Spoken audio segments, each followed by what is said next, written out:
Dans cette vidéo, je vais vous expliquer l'utilisation de l'option Autodiff dans VeriCut. En fait, l'Autodiff, ce que ça va faire, c'est que ça va comparer le modèle parfait de la pièce qu'on a besoin de réaliser par rapport au modèle usiné virtuellement avec votre programme CNC. Alors, pour ce faire, vous allez exécuter la simulation de votre pièce, de votre programme. Alors, j'ai simulé, c'est une pièce toute simple, j'ai simulé les deux étapes d'usinage, le dégrossage et la finition. La pièce est terminée. Maintenant, là, je ne peux pas savoir si mes diamètres et mes longueurs sont conformes selon le plan. Alors, c'est pour ça que dans les projets VeriCut, on a mis l'option Autodiff et on a mis le modèle parfait de la pièce à réaliser en arrière-plan. Vous ne la voyez pas, elle est invisible, mais l'Autodiff va comparer ce modèle parfait-là par rapport à votre modèle simulé avec votre programme CNC.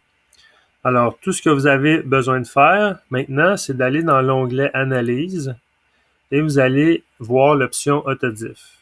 On clique dessus et il n'y a rien vraiment à paramétrer dans cette feuille-là, mais ce qu'il faut comprendre, c'est qu'il y a deux couleurs possibles pour la comparaison de votre pièce par rapport au modèle parfait. Si sur votre pièce, il va y avoir du rouge, s'il y a du rouge qui va apparaître, ça veut dire que c'est un gouge. Ça veut dire que vous avez trop enlevé de matière à cet endroit-là. Même chose pour le bleu. Si vous voyez du bleu sur votre pièce apparaître, ça veut dire qu'il y a un excès de matériel. Ça veut dire que vous n'avez pas assez enlevé de matière selon le plan qui est demandé. Alors, tout ce que vous avez besoin de faire, c'est de comparer. Fait qu'on fait Compare et on voit qu'il y a du bleu et du rouge. Ça veut dire que le bleu, mon diamètre à droite, est trop gros. Si je regarde la couleur rouge ici, vous avez en fait enlevé trop de matière sur l'épaulement juste ici. Alors, dans une prochaine vidéo, je vais vous expliquer comment modifier votre programme pour enlever ces erreurs-là, mais je vais le faire rapidement, puis vous allez voir le résultat final de l'Autodiff. Il faut qu'il n'y ait ni rouge ni bleu. Alors, je vais aller chercher les endroits où il y a des erreurs. Je vais enregistrer.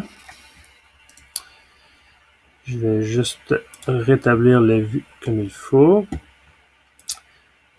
Et je réexécute la simulation.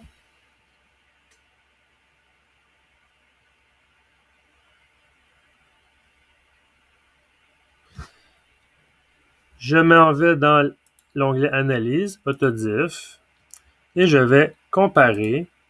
Et vous voyez, j'ai ni bleu ni rouge, ce qui confirme que ma programmation est conforme et parfaite par rapport à la forme de la pièce que j'ai besoin d'obtenir en réalité.